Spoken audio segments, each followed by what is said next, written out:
Assalamualaikum warahmatullahi wabarakatuh. Jumpa lagi di channel Pejuang Bangsa Konoha. Bagaimana teman-teman hari ini? Mudah-mudahan kita semua disehatkan serta diberikan rezeki yang berkah. Amin amin ya rabbal alamin.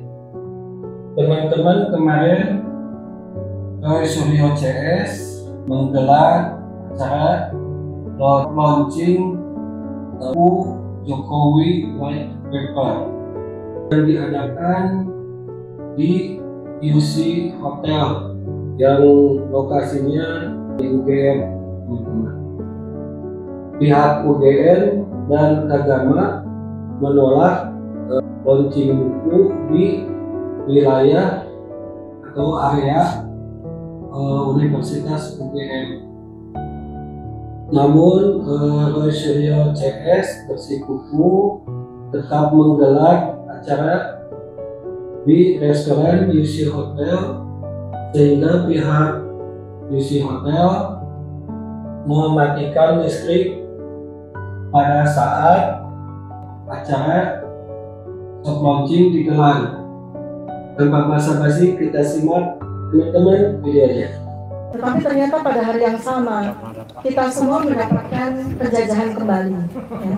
Karena memang saya yang melakukan komunikasi dengan pihak UC dan diterima dengan baik oleh manajemennya. Kami diberikan kesempatan untuk melakukan silaturahim, ya, berkomunikasi dengan sesama alumni UGM dan sudah diberikan ruangan di ruang Nusantara. Tetapi tiba-tiba pada malam hari saya mendapatkan WA, katanya siapa yang mengadakan, jadi dari kepolisian dan dari pihak UGM pun menanyakan siapa yang menyelenggarakan dan sebagainya. Tapi kami menggunakan coffee shop karena coffee shop ini kan mau bebas, semua orang boleh untuk membayar makanan dan minuman di sini. Dan coffee shop ini setahu kami ada AC-nya dan ada lampunya, begitu ya. Tetapi ketika kami akan membayar makanan dan minuman yang akan nanti dinikmati oleh tamu-tamu kami. Tetapi kan seharusnya kami juga mendapatkan fasilitas berupa AC dan lampu. Tetapi dengan sangat menurut ini tragis sekali gitu ya. Intimidatif ini. Dengan sengaja AC dan lampu dimatikan supaya kita tidak betah di sini.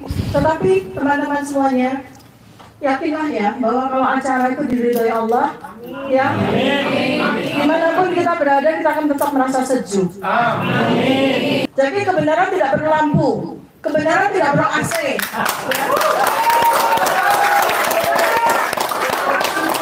Kebenaran akan menerangi dirinya sendiri, mau kita tidak apapun.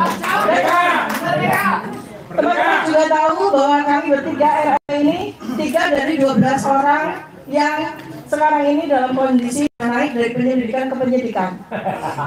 Apakah kami takut? Tidak. Kami tidak takut. Buktinya salah satu kami baru membuat harga ini. Ya, kami sekarang posisi sebagai terlapor dan sedang menunggu untuk dilakukan pemeriksaan. Ya. Kalau jadi, ya, kalau dia nekat, orang itu nekat mau mengkriminalisasikan kami supaya tahu bahwa buku ini akan beredar dengan cepat di bulan Agustus 2025 ke 25 negara. Unstoppable. Kebenaran jika dia sudah membuka dirinya, sudah melahirkan dirinya sendiri, tidak bisa lagi ditutup dengan apapun. Ya, bahkan cuma sekelumit penjara itu tidak akan bisa membungkam kebenaran itu. Ya, jadi andai kata Allah mengizinkan kami, katakanlah mencicipi tahanan, ya, kebenaran yang ada dalam pikiran kami sudah terbuka keluar, sudah dibawa oleh orang-orang yang memegang buku ini. Dan buku ini tidak hanya terbit secara analog, tetapi juga terbit secara digital. Ya, itulah mata kebenaran. Ketika Allah SWT sudah membuka, tepuk tangan semua dong. Jadi ketika kebenaran itu sudah mengeluarkan dirinya, dia sudah tidak ada lagi yang bisa untuk membungkamnya. Walaupun itu cuma rektor UGM yang mematikan AC, yang menyuruh memerintahkan panas. Tidak ada lagi, tidak ada. Mereka yang kepanasan, bukan kita di sini. Wah. Mereka yang hatinya gelap sehingga mereka masih buru lampu, ya. Mereka berpikir bahwa kalau kita sudah nggak dapat AC, kita sudah nggak dapat lampu, kita nggak betah. Nggak, justru mereka yang kita buat tidak betah. Nah, itu videonya dari Dokter Tipa. Sekarang kita simak video dari Bapak Nanang, alumni UPM yang sama berada di UC Hotel untuk mengawasi digelarnya soft launching Jokowi White Paper. Bagaimana kita simak videonya. Selamat sore pemirsa. Tadi kami seharian dari Kagama Pengda DIY, juga ada Yosua Sinambela dan macam-macam. Kita terus terang mengawasi kegiatan teman-teman kita yang dari Rela Agama dan dari para penuduh ijazah palsu trio RRT seperti itu. Yang faktanya dari awal mereka kan sebetulnya sudah dilarang untuk soft launching di UC UGM, sudah dilarang, sudah ada larangan. Ternyata mereka pinter-pinter mereka memang tidak soft launching di UC, tapi mereka semua ada Roy, Rismon, Tifa dan lain-lain, mereka makan-makan di restonya UC di University Club UGM. Mereka makan-makan di sana dan pada akhirnya juga terjadilah seperti itu.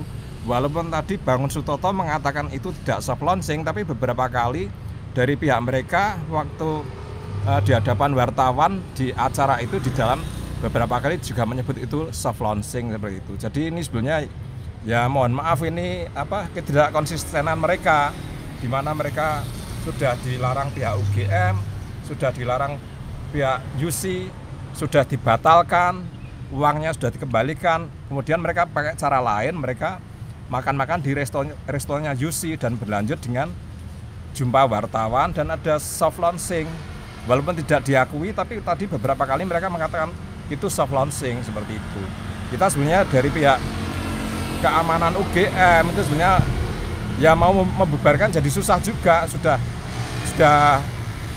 kadung banyak orang di situ, nanti chaos kan jadi bisa di framing nama UGM tambah dijelek-jelekan seperti itu. Akhirnya ya udah kita tunggu sampai selesai. Dan tadi saya di luar sempat ya diskusi lah dengan Refli Harun, dengan Muhammad Taufik yang dari Solo itu, dengan Pak Abdullah Al-Ketairi juga. Jadi sudah saya sampaikan posisi kita yang memang berseberangan dengan mereka dalam hal perkara ijazah ini, ya saya sampaikan juga sempat saya ya debat ringan-ringan lah seperti itu, bagaimana keyakinan kami di Kagama, bagaimana keyakinan kami di UGM terhadap status Jokowi sebagai alumnus UGM Fakultas Kehutanan, kita sampaikan juga seperti itu. Ya pada prinsipnya ya memang susah untuk meyakinkan mereka.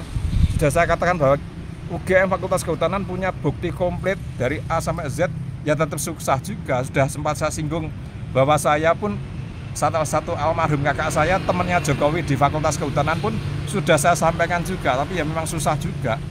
Mereka tetap ke Jokowi bukan alumnus UGM, tidak punya ijazah UGM. Mau dibilang apapun susah.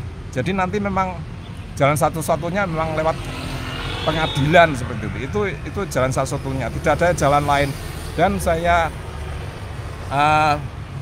peringatkan juga bahwa kalau mereka sudah kekeh seperti itu, artinya mereka sudah tahu konsekuensinya. Mereka harus mau maju di persidangan. Jangan sampai ketika mereka kekeh seperti itu tapi tidak mau maju ke persidangan. Mereka inginnya bebas dari hukum. Dengan apa? Dengan membangun aliansi politik ke sana kemari, meminta perlindungan ke sana kemari. Ini kan tidak fair. Kalau berani menuduh, katanya kan sudah percaya 11.000 triliun palsu. Harusnya lebih santai di rumah sambil menunggu persidangan dan yakin 11.000 triliun % Jokowi masuk penjara. Harusnya begitu logikanya. Tapi kan enggak. Kayak Tifa berkali-kali mengancam kalau sampai ditahan, ditersangkakan, apalagi ditahan, akan terjadi chaos, akan terjadi kerusuhan besar di Indonesia. Ini kan enggak konsekuen.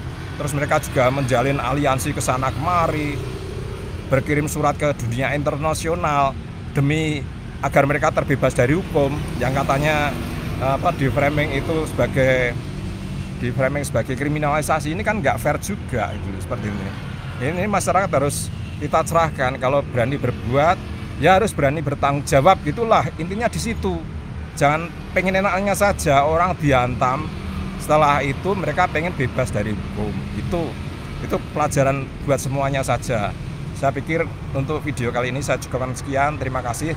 Salam merdeka. Nah, itu videonya teman-teman. Bagaimana menurut teman-teman? Silahkan pendapat kalian ditulis di kolom komentar. Jangan lupa juga di subscribe dan di like. Assalamualaikum warahmatullahi wabarakatuh.